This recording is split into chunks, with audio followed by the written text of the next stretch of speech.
MMDR जोटा mines minerals development and regulation act जो परिवर्तन कले केंद्र सरकार एवं सबुठार ओडिशा बेसी क्षतिग्रस्त है।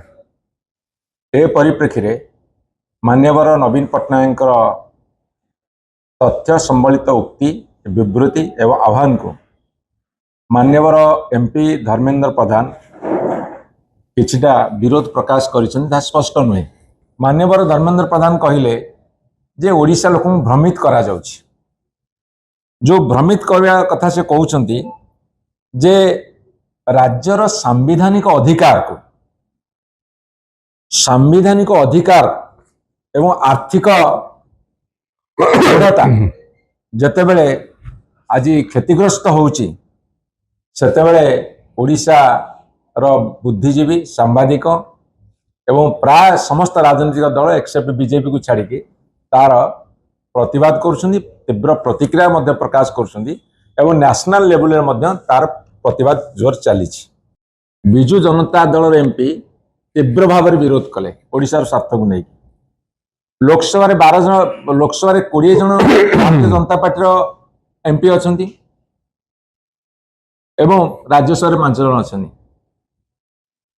जदि से लाभ देई थांते ओडिशा बोली कहउछन पाइबो बोली ओडिशा कहउछन ताले कहि थांते स्पष्ट भाव रे ओडिशा एही कारण लाभ पाइबो। जदि लाभ पाइबार नथिबो विरोध कर थांते, नीरव रहिले, हाथ टेकिले। जेतेबेले एटी मान्यवर MP कहिले श्रीयुत धर्मेंद्र प्रधान से केंद्र तरफ बयान रखिले ना ओडिशा तरफ बयान रखिले सेटा से स्पष्ट करंदु। सुप्रीम कोर्ट कहितले ये जो बकेया अच्छी 2005 मसीह ताकू जदि ओडिशा राज्य में कलेक्शन करा खणिपति और शिल्पपति मान पाखु जो माने खଣି मालिक माने जो माने विभिन्न समय दे ना ताले ओडिशा लक्षे कि 1.5 लाख कोटी पर्यंत आदाय हो पारि था। बर्तमान सुप्रीम कोर्ट राय को जिते माने दली चकड़ी देले बिना आलोचना रे पार्लियामेंट रे संख्या बल रे सेठी ओडिशा से पैसा पाइबो तो खणी पर खणी नीलाम चलछि। को परिवार मान नौ हिसाबटा से दे दिंतु किए के नौ मुझे गोटे वार्ड आज व्यवहार कर जगत सेठ को परिवार मान को फेवर देखा कथा करा जाउछि। आपण कर कथा कहिबे, टैक्स कथा कहिबे, शेष कथा कहिबे, राज्यर अधिकार कथा कहिबे, ताकू छाड़ी करी आपण जमी नहीं गले, खणी नहीं गले, खनिज पदार्थ नहीं गले, आईन कानून शासन सबू दायित्व सबू नहीं गले ता माने कौन? ये की संघीय व्यवस्था?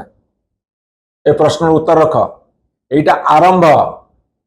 आज जहाँ कहली से 10%, आगामी दिन में आहरी 90% आलोचना अच्छी।